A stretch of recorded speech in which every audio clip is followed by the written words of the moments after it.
So outline and script your videos with ChatGPT for YouTube. So we are straight back in here to ChatGPT. If you've been following along from the previous lectures, we now have our topic decided based on titles pretty much. Then we have made those titles more clickable, more clickbait without, I'm just going to address that quickly.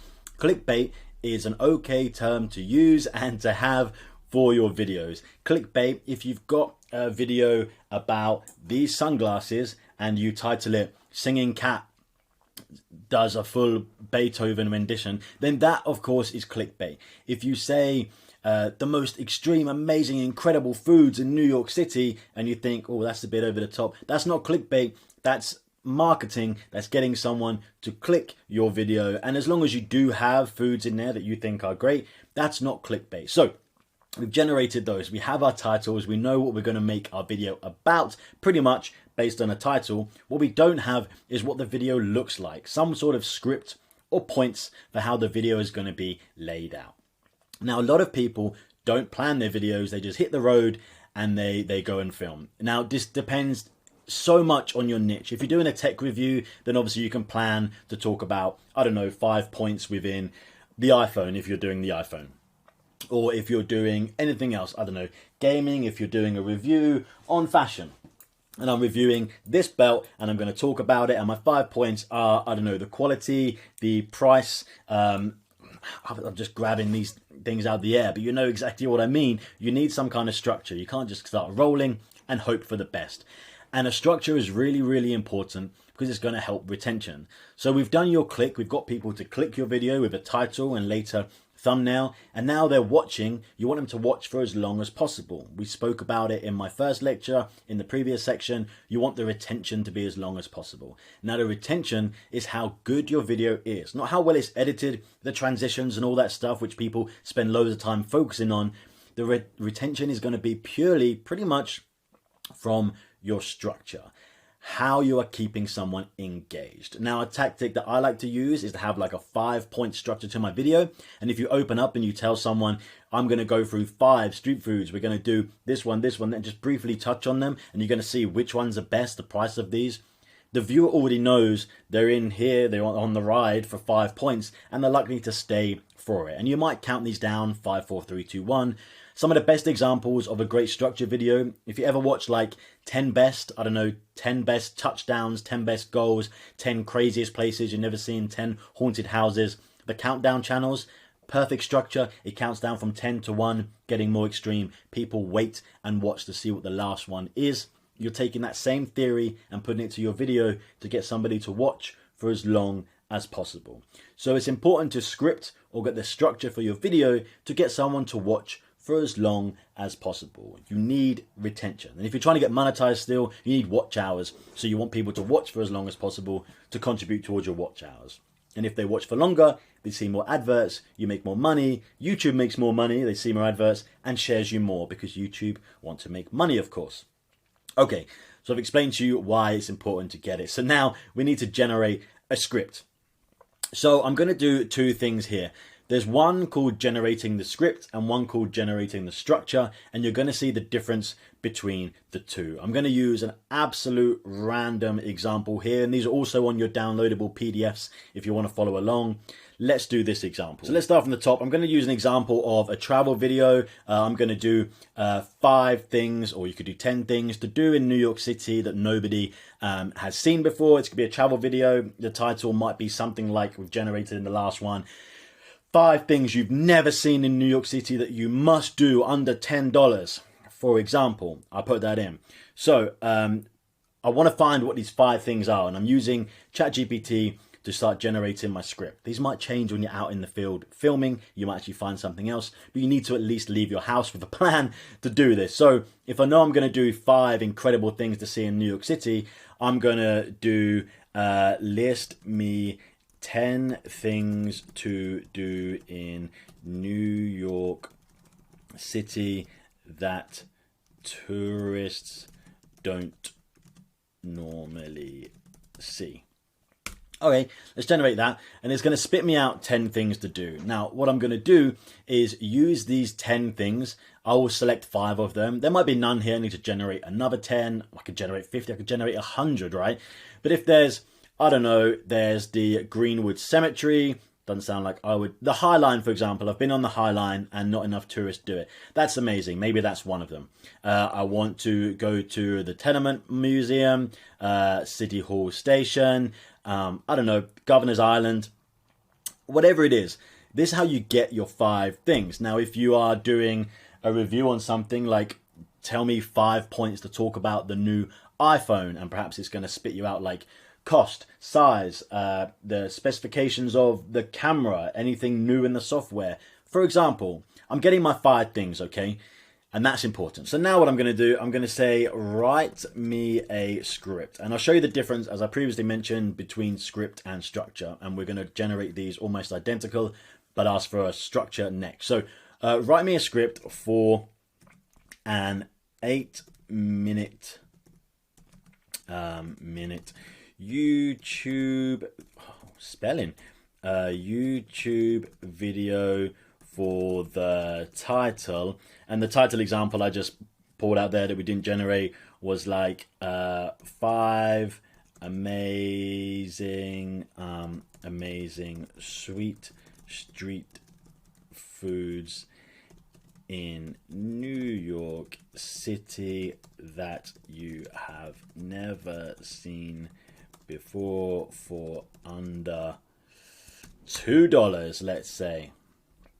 So now I have, well, this example up here was the different locations, wasn't it? So this one, I'm going to say the 5 foods we will try are, now these are not exciting, but I'm going to just make something up. Unicorn coffee, made that up. 2 chocolate bagels. I've no idea if they really exist.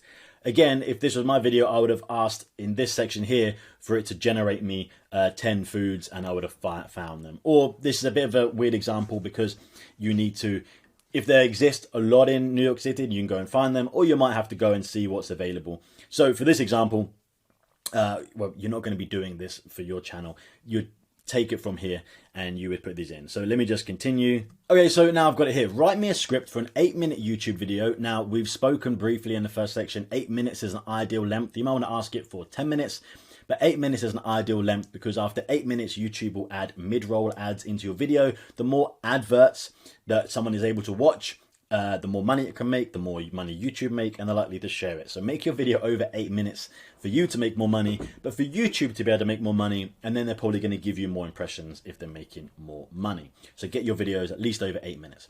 So write a script for an 8-minute YouTube video for the title 5 amazing street foods in New York City that you've never seen before for under $2. The 5 foods we will try are 1, unicorn coffee, 2, chocolate bagels, 3, mango crepes, 4, chocolate fountain, 5, s'mores. Now, these would have been obviously from your searching on that previous query that we generated. So let's see this and see what the script, and I'm going to show you how this will work for some niches depending on what you're doing as opposed to others. In the next lecture, we start getting some sources for this. But right now, you can see it does something like host. Hey there, foodies! Welcome back to our channel. Today we have a special treat for you. We're diving into the delicious world of sweet street foods right here in the heart of New York City. Get ready to tantalize your taste buds and uncover each cost under $2. Let's get started. Number 1, our first stop takes to the vibrant food truck. Unique creations. Behold the magic unicorn coffee. So you can see what it's doing here. It's generating an actual script, including cut to the host holding the coffee, doing this. It's making me a script. Isn't this amazing? Step by step for exactly what to do. Now, this once again is a plan for a niche like this. If you're doing a tech review and it's spitting out exactly what to talk about, you could probably follow this script exactly. For the example, and the reason I gave this one to you is it's slightly more difficult. It's a vlog out on the street. So you may not find a street food truck, but you can use this as a step. I know in my first section right here, I'm going to talk about this, and I might not find unicorn coffee. I might find another, whatever. I know that I have to talk for this long about this to make it into my 8-minute timeline. There's not much to do. I could easily talk and reword this as I'm on the street, as long as I'm covering this topic. So you can see it's pretty much done a movement-based script. Do this, cut to this, travel here, say this, which is amazing. But what I want to do is also get like a structure plan. And to do that is really simple. I'm going to grab the previous, write me a script, and let's do write me a video structure for an 8-minute YouTube video. And you're going to see the difference between a script and a video structure. Let's run that right now and see what it comes back with. So, video structure for amazing street foods. Okay, introduction, second, engaging intro, host introduces the video topic, briefly mentions the 5 foods they will try.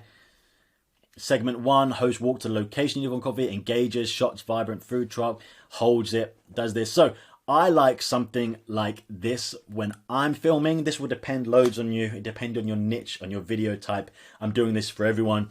But a lot of people don't, they often run scripts and they don't understand about running a structure. Now I like this. You could quickly get this on your phone and you can run through it. And all I know is that each section here, look, I'm 30 seconds for my intro.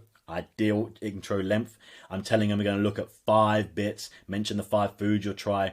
My first section is 1.5 minutes. This one is 1.5 minutes. This one 1.5 minutes. This one 1.5, 1.5. Now from experience, I would actually make this like 1 minute, 1 minute, then make this one say 1.5, this one 2 and 2. That's a retention thing. I want to start getting through my sections, keep someone engaged, moving from one bit to the next. So make them shorter at the start and longer at the end. That's just a bit of information for you guys from someone who makes too many YouTube videos for too many channels. That's something. And I love a structure like this. Bullet points. I just know I have to go to this place. I have to show me moving there outside the chocolate place, outside the bagel place. That's very easy. I'm walking there. I'm showing it. Eye catching shots of the bakery process. That's just me filming them, doing that. And I can either do this as a voiceover whilst that's happening, or talking, or both. Describe the chocolate bagel, its flavor profile, how much it is, take a bite of it, and share their experience. This tastes delicious, whatever. You could easily get 1.5 minutes of that. I love, love, love a video structure as opposed to a script. However, if you are doing something like a video essay, tech review, I'm talking about, I don't know, let's take an example. The demise of the mafia in New York City after the 1970s. Just pulled that out, whatever it is. I could actually ask it to run me a script, run me an 8-minute video about a demise, blah, blah, blah, for YouTube. And I'll be able to actually speak this script into a microphone and then lay over voiceover, which you'll need source material video for. I talk about that in the next lecture. So there's a difference between running a script and running a structure. And it will depend largely on the videos that you want to make in your niche. But it's a key important bit of information using ChatGPT that a lot of people don't do. The difference between video structure and video scripts. And I hope that explains how best to use these. Now you'll need to use some of your own knowledge. You can ask and generate, and I would. You need to obsess over this introduction bit. You need to get people hooked. So you probably watch lots of other videos in your niche, or you have videos already where your intro did really well. You can see in your retention graph what's working, what kept people longer at the beginning in the opening 30 seconds. If you've got 70% of people still watching at 30 seconds, or 30% of people, the one with 70% was a better introduction. Could be topic 2, but probably introduction. And you can do things like, today's video we're going to look at 5 different sweet street foods that are incredible, amazing, in New York City you have never seen before. Come with me as I discover these 5 things. I could put shots of them on screen, teasing them. I can't believe these exist, and for only $2. Have you tried these before? Let's get into the video. Let's go. Number 1. And you can go straight into it, and you need an intro, something like this. Obsess over the intro. You can get ChatGPT to spit you out lots of different intros, 30-second intros for this video. You can run that, rerun that. But a lot of it is going to be down to your own research too, and your own style for your video that you've already done. But definitely utilize that and obsess over your introduction. This was amazing. This is a game changer. This would take hours to plan. You could quite easily get these structures for your next 10 videos, and you've now got a plan, and then just tweak them yourself based on what's available and depending on your channel niche. It's so good to have this available. Okay, that was that. Let's get into, so I mentioned on the next one, we're going to talk about finding sources. So you might want to find sources for your videos. That's if you're doing, I don't know, video essay, review, whatever, you might need sources for B-roll, for stock footage, and you want to find a place to get these, because under the fair use policy in YouTube, you are allowed to use other videos that are on YouTube as long as you're adding to it. I'll explain all that in the next section, but there's an easy way to find video to use in your video so you can start automating and making this as quick and as frictionless a process as possible from start to finish with ChatGPT as our YouTube angel guiding us on the way. So let's get into it right now. Let's get on to the next lecture, finding source videos.